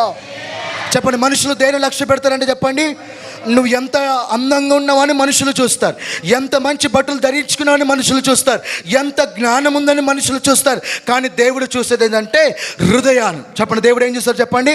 నీ పక్కన చెప్పడానికి మాట చెప్పండి, దేవుడు మన హృదయాలను చూస్తున్నాడని చెప్పండి గట్టిగా. నీకు అందము లేకపోయినా చెప్పండి గట్టిగా, నీకు డబ్బు లేకపోయినా, జ్ఞానము లేకపోయినా, దేవుడు నీ హృదయాన్ని మాత్రమే చూస్తున్నాడు. స్తోత్రం చేద్దామా? హల్లెలూయా. స్తోత్రం చేద్దామా? హల్లెలూయా. నీ హృదయాన్ని బట్టే దేవుడు పని చేస్తాడండి. నీ హృదయాన్ని బట్టే నీ ఆత్మీయత ఏంటో తెలుస్తుంది. నీ హృదయాన్ని బట్టే నీవు చేసేటువంటి పని ఏంటో తెలుస్తుంది. నీ హృదయాన్ని బట్టే, ఒక మాట చెప్పాలంటే, మీరు హిజ్కియాను చూసినప్పుడు హిజ్కియా చేసేటువంటి పని అంతా కూడా చివరి వరకు సంపూర్ణం చేసేవాడంట. ఏం చేసేవాడంటే చెప్పండి? ఎందుకు తెలుసా? అతడు చేసే పని అంతా కూడా ఎలాగ చేసేవాడంటే హృదయపూర్వకంగా చేస్తాడంట. చెప్పండి, ఎలాగ చేస్తాడని చెప్పండి? అంటే దేవుడు ఏది చూస్తాడంటే హృదయాన్ని చూస్తాడు. చెప్పండి, దేవుడు ఏం చూస్తాడు చెప్పండి? హృదయాన్ని చూస్తాడు. స్తోత్రం చేద్దాం. హల్లెలూయా. దేవుడు పై రూపాన్ని లక్ష్య పెట్టకుండా హృదయాన్ని చూసేటువంటి దేవుడు కాబట్టి ఆ మాట మాట్లాడినప్పుడు ఎలియాజరు మొదటివాడు ఇదిగో ఏమవుతాడంటే దేవుడి చేత ఇదిగో మాటలు చెప్పాలంటే ఎన్నుకోబడ్డవాడు కాదు. తర్వాత రెండో వ్యక్తి నిలబడతాడు, మూడో వ్యక్తి నిలబడతాడు, దేవుడు కాదంటాడు. ఇదిగో నాలుగో వ్యక్తి నిలబడతాడు, దేవుడు కాదంటాడు. ఐదో వ్యక్తి నిలబడతాడు, దేవుడు కాదంటాడు. ఆరో వ్యక్తి నిలబడతాడు, కాదంటాడు. ఏడో వ్యక్తి నిలబడతాడు, దేవుడు కాదంటాడు. చెప్పండి, ఎంతమంది నిలబడ్డారు మొత్తానికి? ఇప్పుడు 7 మందిని దేవుడు ఏం చేస్తున్నాడు చెప్పండి? కాదు అంటున్నాడు. చెప్పండి, ఏమని చెప్తున్నాడు చెప్పండి? స్తోత్రం చేద్దాం గట్టిగా. హల్లెలూయా. కమని గట్టిగా స్తోత్రం చేద్దాం. హల్లెలూయా. దేవుడు 7 మందిని కాదని అక్కడ దేవుడు చెప్తున్నటువంటి మాట, లేకపోతే ఆలోచన సమయాలు చెప్తున్న మాట ఏంటిదంటే, సమయాలు యెషయితో అంటున్నాడు, యెషయి నీకున్నటువంటి కుమారులు 7 మందేనా? నీకు ఇంకా ఎవరైనా కుమారుల ఉన్నారా అనేసి ఇదిగో యెషయిని అడుగుతున్నాడు. స్తోత్రం చేద్దామా? హల్లెలూయా. అప్పుడు యెషయి అంటున్నాడు తెలుసా? అవునయ్యా, ఉన్నాడు ఒకడు, వాడు చివరి వాడు, వాడు 8వ వాడు. చెప్పండి, ఎన్నో వాడు చెప్పండి? 8వ వాడు. వాడు చాలా కడవడి వాడు, ఇదిగో చివరి వాడు, 8వ వాడు. వాడు ఇక్కడ లేడయ్యా, ఎక్కడో అడవిలో అరణ్యములో ఇదిగో గొర్రెలు కాసుకుంటున్నాడు. వాడు గొర్రెల కాపరని చెప్తున్నాడు. స్తోత్రం చేద్దామా గట్టిగా? చెప్పండి, ఏం కాసుకునేవాడు అంటే చెప్పండి? గొర్రెల కాపరి, గొర్రెలు కాసుకునేవాడు. వాడు అవసరం లేదయ్యా, వాడు చిన్నవాడు, 8వ వాడు అని అన్నప్పుడు, అవునా ఒకసారి పిలిపించు, ఆ వ్యక్తి ఎలాగున్నాడో పిలిపించినప్పుడు యెషయి సమయాల మాట బట్టి పిలిపిస్తారు. పిలిపించినప్పుడు దేవుడు ఆ 8వ వాడిని చూసి ఇతన్ని నేను కోరుకొని ఉన్నానని చెప్తాడు. గట్టిగా స్తోత్రం చేద్దామా? హల్లెలూయా. చెప్పండి, ఎవరిని కోరుకొని అంటే దేవుడు చెప్పండి? 8వ వాడిని. చెప్పండి, ఎవరిని చెప్పండి? గట్టిగా చెప్పాలి. ఎవరిని? ఎన్నో వాడిని కోరుకున్నాడు దేవుడు? మొదటి వాడిని కోరుకోలేదు, రెండో వాడిని కోరుకోలేదు, మూడో వాడిని కోరుకోలేదు, 4, 5, 6, 7వ వాడిని కూడా కోరుకోలేదు. ఎవరిని కోరుకున్నాడు చెప్పండి? మీ పగులో చెప్పిన ఒక మాట చెప్పండి, నేను 8వ వాడిని అని చెప్పండి గట్టిగా. కాబట్టి ఇంకోసారి చెప్పండి, నేను 8వ వాడిని అని చెప్పండి. ఒకరేనా? ఒకరితోనే చెప్తారా? అవతలితలు చెప్పండి అమ్మా, అవతలితలు చెప్పండి. నేను 8వ వాడిని చెప్పండి. నీ ముందు వెనక వాళ్ళు చెప్పండి. కమని గట్టిగా చెప్పండి, నేను 8వ వాడిని అని చెప్పండి. గట్టిగా చెప్పాలి. నేను దేవుడి చేత కనుగొన్నవాడిని అని చెప్పండి. దేవుడి చేత కోరుకోబడ్డవాడిని అని చెప్పండి. నేను 8వ వాడిని అని చెప్పండి. కాబట్టి నేను 8వ వాడిని అని చెప్పండి గట్టిగా. స్తోత్రం చేద్దామా? హల్లెలూయా. దేవుడు నిన్ను కోరుకొని ఉన్నాడు. దేవుడు నిన్ను కోరుకొని అభిషేకించబోతున్నాడు. దేవుడు నిన్ను 8వ వాడిగా తిరస్కరించబడ్డ వాడిగా ఉన్నా కానీ దేవుడు నిన్ను కోరుకొని ఉన్నాడు. నీ హృదయాన్ని కోరుకొని ఉన్నాడు, నీ జీవితాన్ని కోరుకొని ఉన్నాడు. కాబట్టి దేవుడు నిన్ను అభిషేకించబోతున్నాడు. గట్టిగా స్తోత్రం చేద్దామా? హల్లెలూయా. స్తోత్రం చేద్దామా? హల్లెలూయా. అసలు దేవుడు కోరుకున్నటువంటి వ్యక్తి సమూయేలు కూడా తెలియదు. చెప్పండి, ఎవరికి తెలియదు చెప్పండి? కానీ దేనికి తెలుసా? అతని చేతిలో ఉన్నటువంటి తైలానికి తెలుసు. చెప్పండి, దేనికి తెలుసు చెప్పండి? సమూయేలుకు తెలీదు దేవుడు ఎవరిని కోరుకున్నాడు, సమూయేలుకు తెలీదు దేవుడు ఎవరిని అభిషేకించబోతున్నాడు. కానీ తన చేతిలో ఉన్నటువంటి తైలానికి తెలుసు. చెప్పండి, దేనికి తెలుసు చెప్పండి? ఈ తైలానికి దేనికి సాదృశ్యంగా ఉందంటే పరిశుద్ధాత్మనికి సాదృశ్యంగా ఉంది. చెప్పండి, దేనికి సాదృశ్యంగా చెప్పండి? లేకపోతే పరిశుద్ధాత్మ అభిషేకానికి సాదృశ్యంగా ఉంది. దేనికి సాదృశ్యంగా చెప్పండి? నిన్ను అభిషేకించేది ఏంటంటే ఈ తైలం. చెప్పండి, నిన్ను అభిషేకించేది ఏంటి చెప్పండి? ఈ పరిశుద్ధాత్మ అభిషేకం నీ మీదకి వచ్చినప్పుడు నువ్వు అభిషేకించబడతావు. చెప్పండి, పరిశుద్ధాత్మ అభిషేకం నీ మీదకి వచ్చినప్పుడు అభిషేకించబడతావు. సమూయేలు ప్రవక్తకు తెలీదు దేవుడు ఎవరిని కోరుకున్నాడు. సమూయేలు ప్రవక్తకు తెలీదు దేవుడు ఎవరిని అభిషేకించబోతున్నాడు. యెషయికి తెలియదు ఎవరిని అభిషేకించబోతున్నాడు. 7 మందికి కూడా తెలియదు ఎవరిని అభిషేకించబోతున్నాడు. కానీ తైలానికి తెలుసు. చెప్పండి, ఎవరికి తెలుసు చెప్పండి? కాబట్టి మీ పగలు చెప్పడానికి మాట చెప్పండి, నీ కొమ్మును తైలముతో నింపుకో అని చెప్పండి గట్టిగా. కమని గట్టిగా చెప్పండి, నీ కొమ్మును తైలముతో నింపుకో అని చెప్పండి. కమని గట్టిగా, నీ కొమ్మును తైలముతో నింపుకొని వెళ్ళని చెప్పండి. స్తోత్రం చేద్దామా? హల్లెలూయా. హల్లెలూయా. నీ భవిష్యత్తులో దేన్ని అభిషేకించాలన్న సంగతి నీకు తెలిసినా తెలియకపోయినా నీ చేతిలో ఉన్నటువంటి తైలానికి తెలుస్తుంది. చెప్పండి, దేనికి తెలుస్తా చెప్పండి? నీ భవిష్యత్తులో ఇదిగో దేన్ని అభిషేకించాలి, దేని లేని దానిని ఉన్న వాటిగా పిలుచుకోవాలి విశ్వాసంతో. అది నీకు తెలియకపోయినా కానీ నీ చేతిలో ఉన్నటువంటి తైలానికి తెలుస్తా. చెప్పండి, దేనికి తెలుస్తా చెప్పండి? కాబట్టి మీ పక్కలో చేయబడి ఒక మాట చెప్పండి, నీ కొమ్మును తైలముతో నింపుకొని చెప్పండి గట్టిగా. ఇంకోసారి చెప్పండి గట్టిగా, ఇంకోసారి చెప్పండి గట్టిగా. కమాండ్కి స్తోత్రం చేద్దామా? హల్లెలూయా, హల్లెలూయా, హల్లెలూయా. నీ కొమ్ములో తైలము ఇదిగో నింపబడ్డప్పుడు, నీ కొమ్ములో తైలము నిండుగా ఉన్నప్పుడు ఆ కొమ్ములోకి వేరేది వెళ్ళడానికి అవకాశం ఉండదు. చెప్పండి, వేరేది వెళ్ళడానికి. ఎందుకంటే నీ కొమ్మ అంతా కూడా తైలముతో నింపబడ్డాను. చెప్పండి, దేనితో నింపబడ్డా చెప్పండి? తైలముతో, అంటే పరిశుద్ధ ఆత్మ అభిషేకంతో నింపబడ్డా. దేనితో నింపబడ్డా చెప్పండి? దేవుని ఆత్మ అభిషేకంతో నింపబడ్డా. చెప్పండి, దేనితో నింపబడ్డా చెప్పండి? యెహోవా ఆత్మ అభిషేకంతో నింపబడ్డా. చెప్పండి, దేనితో నింపబడ్డా చెప్పండి? యేసయ్య ఆత్మ అభిషేకంతో నింపబడ్డా. చెప్పండి, దేనితో నింపబడ్డా చెప్పండి? నీలో ఉన్నటువంటి ఆ తైలము, నీ దగ్గర ఉన్నటువంటి తైలానికి తెలుసు దేన్ని అభిషేకించాలో, దేన్ని నిలబెట్టుకోవాలో, దేనిని మార్చుకోవాలో సమస్తము నీ తైలానికి తెలుసు. కాబట్టి దేవుడి తైలానికి నిన్ను అభిషేకించడానికి అవకాశం ఇవ్వు. గట్టిగా స్తోత్రం చేద్దాం. ఒకసారి 2 చేతులు స్తోత్రం చేద్దాము గట్టిగా. హల్లెలూయా, హల్లెలూయా. దేవుడు చెప్పబడిన మాట ఏంటిదంటే, నేను చెప్తున్నాను వినండి, నీ గతము దేవుడు విసర్జిస్తున్నాడు. నమ్మిన వాళ్ళు స్తోత్రం చేద్దాం, నమ్మిన వాళ్ళు ఆమేన్ చెప్తాం గట్టిగా. నీ కష్టాలం అనేటువంటి గతాన్ని దేవుడు విసర్జిస్తున్నాడు. నీ కష్టాలు అనేటువంటి గతము దేవుడు తిరస్కరిస్తున్నాడు. నీ శ్రమలు అనేటువంటి గతాన్ని దేవుడు తిరస్కరిస్తున్నాడు. ఈ అప్పులు అనేటువంటి సమస్యలు అనేటువంటి రోగాలు అనేటువంటి గతాన్ని దేవుడు ఇప్పుడే ముగింపు పలికేస్తున్నాడు. అది ఇంకా సింహాసనం మీద కూర్చొని ఉండొచ్చు, నీ జీవితంలో పని చేస్తుండొచ్చు, కానీ ఒకటి గుర్తుపెట్టుకో, అది దేవుడు దానికి ముగింపు పలికాడు. కాబట్టి ఏదో ఒక రోజు అది ముగించబడుతుంది, ఏదో ఒక రోజు అది ఆపివేయబడబోతుంది. దేవుడు నిన్ను అభిషేకించేటువంటి విధానము నువ్వు నమ్మాలి, నువ్వు విశ్వసించాలి, నువ్వు రిసీవ్ చేసుకోవాలి. దేవుడు ప్రవచనాత్మకపూర్వకంగా మాట్లాడుతున్న మాట ఏంటిదంటే, ఏ శత్రువు అయితే, ఏ దుష్టుడైతే ఇదిగో మనల్ని రూల్ చేస్తూ, మనల్ని పరిపాలన చేస్తూ వస్తున్నాడు, వాడిని దేవుడు ఇదిగో ఓడించబోతున్నాడు. మన పక్షమున యెహోవా యుద్ధము చేయబోతున్నాడు. యెహోవా మన పక్షంలో యుద్ధము చేయబోతున్నాడు. శత్రువు మీద జయము ఇదిగో ప్రకటిస్తున్నాడు దేవుడు. ఒక ప్రవక్త అయినటువంటి సమూయేలుని దేవుడు రాజుగా భవిష్యత్తును ఎలాగ అభిషేకించడానికి వాడుకున్నాడో, దేవా నీ యొక్క ప్రవక్తగా నేను నీ సన్నిధిలో నిలబడి సంఘ బిడ్డలను, వారి కుటుంబాలను, సంఘాన్ని, ఆయా సమస్తము యొక్క భవిష్యత్తుని నేను అభిషేకిస్తున్నాను. పరిశుద్ధాత్మ అధికారముతో నేను అభిషేకిస్తున్నాను. పరిశుద్ధాత్మ అగ్నితో నేను అభిషేకిస్తున్నానయ్యా. నీవిచ్చిన అధికారాన్ని బట్టి నేను గతాన్ని యేసునామములో విసర్జిస్తున్నానయ్యా. గతాన్ని యేసునామములో కొట్టివేస్తున్నానయ్యా. గతాన్ని యేసునామములో ఇదిగో ముగింపు పలుకుతున్నానయ్యా. జీసస్, హల్లెలూయా, హల్లెలూయా. ఓ రాబా షందరబ. అందరి తల మీద చేపెట్టుకొని దేవా నన్ను అభిషేకించని అడుగుదాం. కమాన్, దేవా నన్ను అభిషేకించాను. యస్, దేవా నన్ను అభిషేకించాను. నా కుటుంబాన్ని అభిషేకించండి, మా పిల్లల్ని అభిషేకించండి, మా సంఘాన్ని అభిషేకించండి, మా దైవజనుని అభిషేకించండి, దైవజనుని కుటుంబాన్ని అభిషేకించండి, మా సంఘాలను అభిషేకించండి.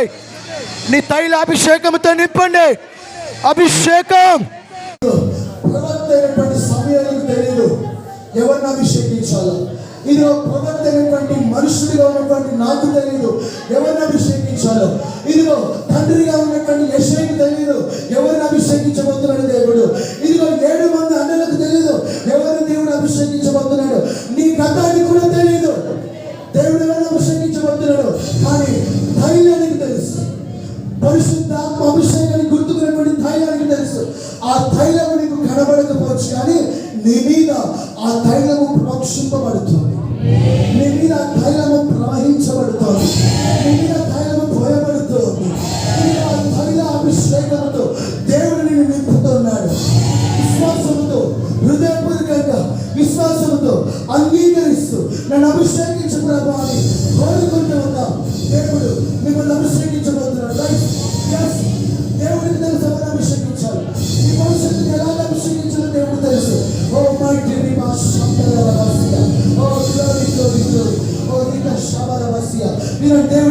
మాట ఏంటంటే నీ భవిష్యత్తులో నీకు ఒక రోగం ఉంది. ఆ రోగము నీ మీద పరిపాలన చేయబోతుంది. అయితే నీ భవిష్యత్తు నువ్వు అభిషేకించుకున్నప్పుడు ఆ అభిషేకం నీకు ఆరోగ్యాన్ని ఇవ్వబోతుంది. చెప్పండి, ఏమైపోతుంది చెప్పండి, చెప్పండి గట్టిగా, ఏమైపోతుంది చెప్పండి.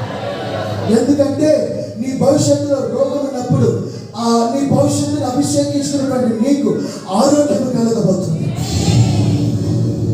నీ యొక్క గతంలో ఉన్నటువంటి అప్పులు ఏవైతే ఉన్నాయో అవి ఇంకా సింహాసనం మీద కూర్చొని ఉన్నాయి. దాని అర్థం ఏంటిదంటే ఇంకా భవిష్యత్తులో అవి నీ మీద పరిపాలన చేయబోతున్నాయి. ఇంకా అవి నీ జీవితంలో పని చేయబోతున్నాయి. అప్పులైనా, శ్రమస్సులైనా, కష్టాలైన, ఇబ్బందులైన, అవమానాలైన ఏవైనా పని చేయబోతున్నాయి. కానీ నీ భవిష్యత్తును అభిషేకించుకున్నప్పుడు ఏ అప్పులైతే నీ జీవితంలో పనిచేస్తున్నాయో దేవుడు వాటిని ముగింపు పలుకుతున్నాడు. ఎస్, దేవుడు ఒకరితో మాట్లాడుతున్నాడు. నీ అప్పులను కొట్టివేసే సమయం ఆసన్నమైంది. నేను నమ్ముతున్నాను ప్రభా, నేను ప్రవచిస్తున్నాను, నేను అధికారం కలిగి ప్రవచిస్తున్నాను దేవుని ఆత్మ ప్రేరణ. ఎస్ సంబడి, ఇదిగో వారి అప్పులన్నీ కూడా ఒకరి అప్పులు. ఎస్ నేను నమ్ముతున్నాను, దేవుడు మాట్లాడుతున్నాడు. దానికి ముగింపు పలుకబోయే సమయం వచ్చింది. దేవుడు ముగింపు పలుకుతున్నాడు. ఎస్ నువ్వు నిలబడి నేను నిన్ను ప్లేస్ చేయబోతున్నాను. నేను చెప్పిన పని చేయి, నేను నిన్ను ప్లేస్ చేయబోతున్నాను. నేను చెప్పిన పని చేయి, నేను ఆశీర్వదించబోతున్నాను. నేను నీ యొక్క ఇదిగో డెబ్ట్స్ అంటే నీ అప్పులన్నీ నేను కొట్టివేయబోతున్నాను. ఇదిగో ఈ అప్పులు కొట్టివేయబడాలంటే నీ భవిష్యత్తుని ఈ రోజు నువ్వు అభిషేకించుకోవాలి. ఇప్పుడు నువ్వు అభిషేకించుకున్నావు కాబట్టి ఈ అభిషేకం ఎలాంటిదంటే ఏ అప్పులైతే నీ జీవితంలో గతం నుంచి వస్తున్నాయో ఈ అభిషేకాన్ని బట్టి ఆ అప్పులన్నీ అణచివేయబడబోతున్నాయి, అప్పులన్నీ తొక్కబడబోతున్నాయి.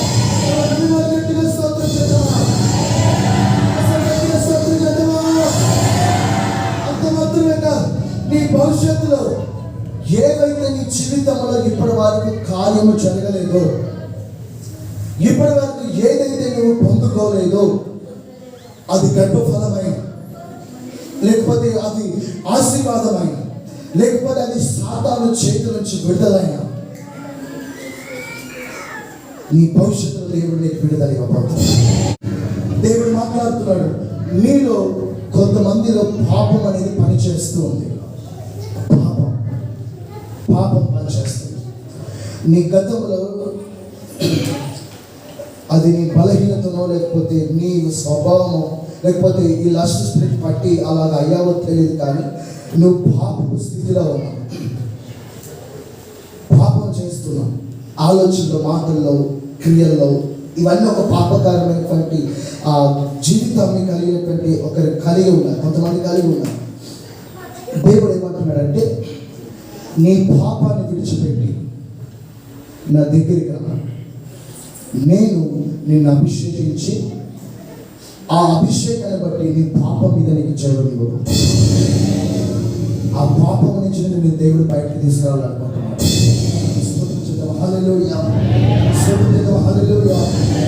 దేవుడు మాట ఏంటంటే భవిష్యత్తులో నువ్వు ఎదుర్కొనేటువంటి స్థితిగతులు, పరిస్థితులు ఏవైనా సరే అది మనకు అవసరం లేదు. మనం ఆలోచించాల్సింది, మనకు అవసరమైనది ఏంటంటే నీ భవిష్యత్తు అభిషేకించబడ్డదా లేదా చెప్పండి. పక్కన చెప్పండి, మాట చెప్పండి. నీ భవిష్యత్తులో ఎలాంటి పరిస్థితులకు నువ్వు వెళ్తావో తెలియదు, అది అవసరమే లేదు. నీ భవిష్యత్తు అభిషేకించబడ్డదా లేదా అనేదే అవసరం. చెప్పండి, అలాగే నీ భవిష్యత్తు అభిషేకించబడ్డదా లేదా? ఒకవేళ లేకపోతే చెప్పండి, ఒకవేళ లేకపోతే ఈరోజే మంచి సమయం నీ భవిష్యత్తును అభిషేకించుకో. చెప్పండి, ఈరోజు మంచి అవకాశం, భవిష్యత్తును అభిషేకించుకో. ఇంకొక వైపు చూడండి, వాళ్ళతో చెప్పండి, ఈరోజు మంచి అవకాశం, ఈ భవిష్యత్తును అభిషేకించుకొని చెప్పండి. చెప్పండి గట్టిగా. నీ ముందు, నీ వెనుక, నీ పక్కన వాళ్ళందరితో చెప్పాలి. నీ చుట్టూ వాళ్ళందరితో చెప్పాలి. నీ భవిష్యత్తును అభిషేకించుకోవాలి. ఈరోజు అభిషేకించుకొని నీ భవిష్యత్తు అభిషేకించబడాలంటే నీ తమ్ముడు తైలముతో నింపుకో. నీ తమ్ముడు తైలముతో నింపుకో. దేవుడు నేను అభిషేకించబోతున్నాడు. గట్టిగా స్తోత్రం చేద్దాం. హల్లెలూయా, హల్లెలూయా. చేయి పైకెత్తి, రెండు చేతులు పైకెత్తి ప్రభు వైపు చూస్తే ఒకసారి సంఘాన్ని, సంఘ భవిష్యత్తు మనం అభిషేకించుకుందాం. రాష్ట్రాల రహస్య దేవా, మా సంఘాన్ని అభిషేకించాలి, మా సంఘ భవిష్యత్తుని అభిషేకించాలి. శబ్దం వినబడాలి, శబ్దం వినబడాలి, అందరి శబ్దం వినబడాలి. హృదయ అంతరంగంలో నుంచి విశ్వాసంతో ఇదిగో మనపూర్వకంగా ఇది జరగాలని ఒక ఆసక్తితో అందరి దేవుని చూస్తూ దేవా మా సంఘాన్ని అభిషేకించండి, మా సంఘ భవిష్యత్తుని అభిషేకించండి. దేవుడు ఒక మాట గుర్తు చేస్తున్నారు. రాష్ట్ర దేవుడు అంట దావీదుని 3 సార్లు అభిషేకించాడు. చెప్పండి ఎన్నిసార్లు అభిషేకించాడు చెప్పండి? 3 సార్లు. చెప్పండి ఎన్నిసార్లు చెప్పండి? 3 సార్లు.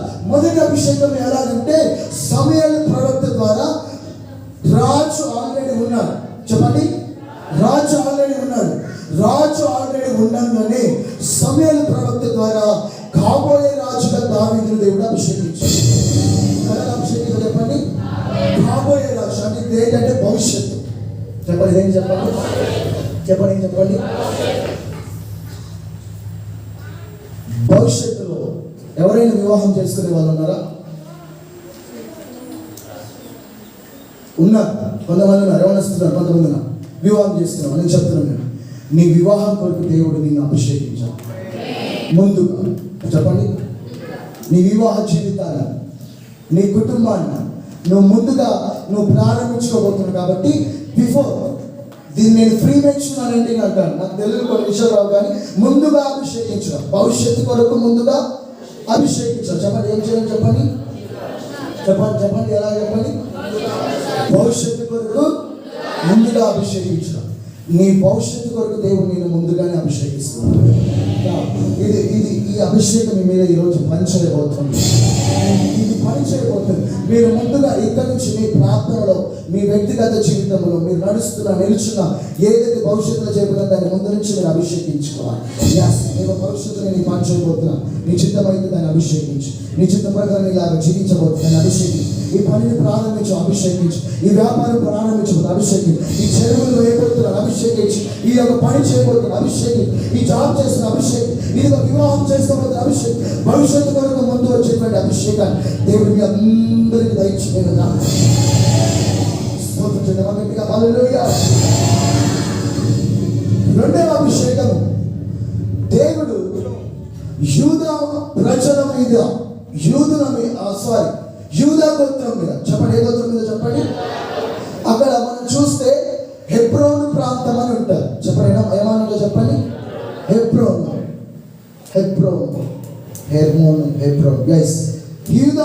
యూదా గోత్రికులు. చెప్పండి ఎవరు చెప్పండి? యూదా గోత్రికులు. యూదా బెన్యామీను గోత్రికులు కొంచెం అలా కలిసి ఉండేవాళ్ళు. ఇశ్రాయేలు ప్రజల్లో 12 గోత్రాలు ఉన్నాయి. 10 గోత్రాలు సపరేట్ ఉన్నాయి, 2 గోత్రాలు సపరేట్ ఉన్నాయి. చెప్పండి 2 గోత్రాలు చెప్పండి సపరేట్ ఉన్నాయి. రెండవదిగా దేవుడు ఈ యొక్క 2 గోత్రాల మీద అభిషేకిస్తాడు. చెప్పండి ఎక్కడ అభిషేకిస్తాడు చెప్పండి? ఆ 2 గోత్రాల మీద అభిషేకిస్తాడు. అది రెండవ అభిషేకం. మూడవ అభిషేకం ఏంటంటే ఈ 12 గోత్రాలన్నిటి మీద యెరూషలేములో ఇశ్రాయేలు ప్రజలందరి మీద రాజుగా, చక్రవర్తిగా అభిషేకిస్తాడు. చెప్పండి. మొదటి అభిషేకం భవిష్యత్తు కొరకు. చెప్పండి. రెండవ అభిషేకం భవిష్యత్తులో. చెప్పండి రెండవ అభిషేకం ఎక్కడ చెప్పండి? మూడవ అభిషేకము సమస్తం మీద. దేవుడు సర్వాధికారి. చెప్పండి దేవుడు ఏమన్నా చెప్పండి? ఆ సర్వాధికారాన్ని దేవుడు తన పిల్లలు కూడా ఇస్తాడు. చెప్పండి ఏం చేస్తారు చెప్పండి? దావీదు పొందుకున్నటువంటి మూడవ అభిషేకం, ఆ మూడవ రెట్టు లేకపోతే 3-4 అనేది ఏంటిదంటే సర్వాధికారం. చెప్పండి ఏ అభిషేకం చెప్పండి? ఆ 12 గోత్రాలన్నిటి మీద రాజుగా అభిషేకించబడి పక్కన దేశాలను కూడా జయిస్తూ చక్రవర్తిగా నిలబడ్డాడు. చెప్పండి ఎలాగ నిలబడ్డాడు చెప్పండి? ఈ యొక్క గొర్రెల కాసుకున్నటువంటి స్థితి నుంచి ఒక చక్రవర్తిగా దేవుడు ఎలాగ తీసుకెళ్ళాడంటే తన అభిషేకాన్ని బట్టి తీసుకెళ్ళాడు. చెప్పండి ఎలాగ తీసుకెళ్ళాడు చెప్పండి? నేను చెప్తున్నాను వినండి. మీ భవిష్యత్తులో దేవుడు అభిషేకించినటువంటి అభిషేకాన్ని మీకు ఇచ్చాడు. అది పని చేయబోతాడు. తర్వాత టూఫోల్డ్, అది రెండవ అన్నట్టు మీ భవిష్యత్తులో అభిషేకించుకోవాలి. చెప్పండి, భవిష్యత్తులో అభిషేకించుకోవాలి. ముందుగా మీరు భవిష్యత్తులో ఒక పని చేస్తున్నాం అనుకుందాం, ఆ పనిని ముందుగానే అభిషేకించుకోవాలి. ఆ పని వచ్చిన టయానికి, ఆ టైంలో ఆ పనిని భవిష్యత్తులో ఆ పనిని అభిషేకించుకోవాలి. తర్వాత ఆ సమస్తం మీద సర్వాధికారం కొరకు అభిషేకించుకోవాలి. దేవుడు దావీదును 3 రెట్లుగా అభిషేకించాడు. చెప్పండి, ఎన్ని రెట్లు అభిషేకం? చెప్పండి, 3 అంతల అభిషేకం. దావీదుకి ఇచ్చిన అభిషేకం అంటే చెప్పండి, 3 అంతల అభిషేకం. ఆ స్థితిలోకి, ఆ స్థానంలోకి నేను నమ్ముతున్నాను, మీరు నమ్మితే నమ్మని, లేకపోతే లేదు. దేవుడు చెప్పని మాటలు బట్టి ఆ స్థితిలోకి దేవుడు తీసుకెళ్ళబోతున్నాడు. తెలుసా, దేవుడు కొన్ని జీవితాలను, కొన్ని సంఘాలను బైబిల్లో పోలిసి, కొన్ని పరిస్థితులను పోలిస్తూ మాట్లాడతాడు. చెప్పండి, ఏం చేసి మాట్లాడతాడు? బైబిల్లో కొన్ని పరిస్థితులను పోలిస్తూ మాట్లాడతాడు. దేవుడు మన సంఘాన్ని ఎలా పోల్చి మాట్లాడతాడు తెలుసా? సౌలుని దావీదుని పోలుస్తూ మాట్లాడతాడు. చెప్పండి, ఎలా మాట్లాడతాడు? సౌలుని దావీదుని పోలుస్తూ దేవుడు మాట్లాడతాడు. భవిష్యత్తులో దావీదు లాంటి అభిషేకము, భవిష్యత్తులో దావీదు లాంటి ఇచ్చినటువంటి అధికారం, ఆ శక్తి, ఆ బలము, ఆ సమస్తము దేవుడు ఈ సంఘానికి ఇస్తాడు. నేను నమ్ముతున్నాను, దేవుడు ఒకరిని దావీదు లాగా చేస్తున్నాడు. దేవుడు ఒకరిని దావీదు లాగా కోరుకుంటున్నాడు.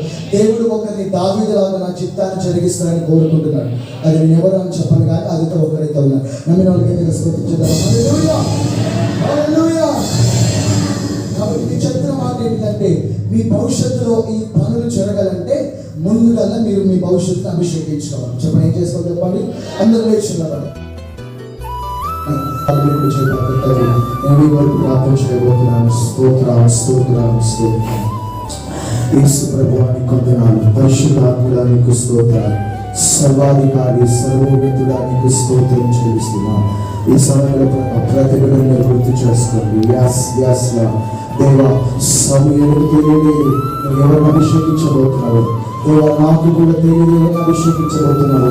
కానీ నీ తైలానికి తెలిసిన నీ తైలము ప్రతి బిడ్డ మీద పోషింప చేయబడుగాక. ప్రతి బిడ్డ మీద నీ తైలము ప్రవహించుగాక. ప్రతి బిడ్డ మీదకి, ప్రతి బిడ్డ తల మీదకి, నడినెత్తి మీదకి దేవుని తైలాత్మ అభిషేకం దిగి వచ్చినగాక.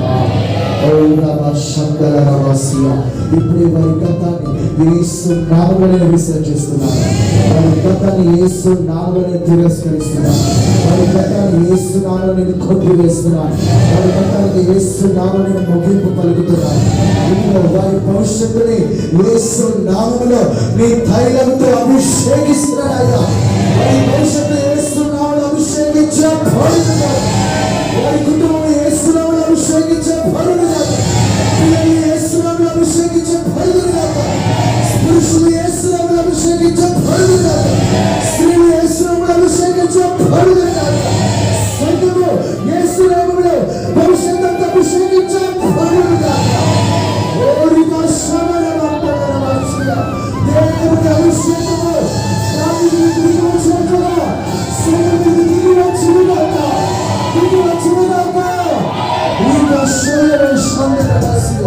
దేవ, ప్రతి బిడ్డను జయముల ప్రతి బిడ్డను అభిషేకించినారు. గొప్ప జయమునిచ్చి ఇలామని మహిమకరంగా వారు నిలబెట్టి సాక్షిగా వాడుకొని అధికారంలో కలిగినటువంటి నాయన ఇదిగో జీవితం, జయము పొందినటువంటి జీవితం ప్రతి బిడ్డను దయచేసి మహిమ తెచ్చుకోమని.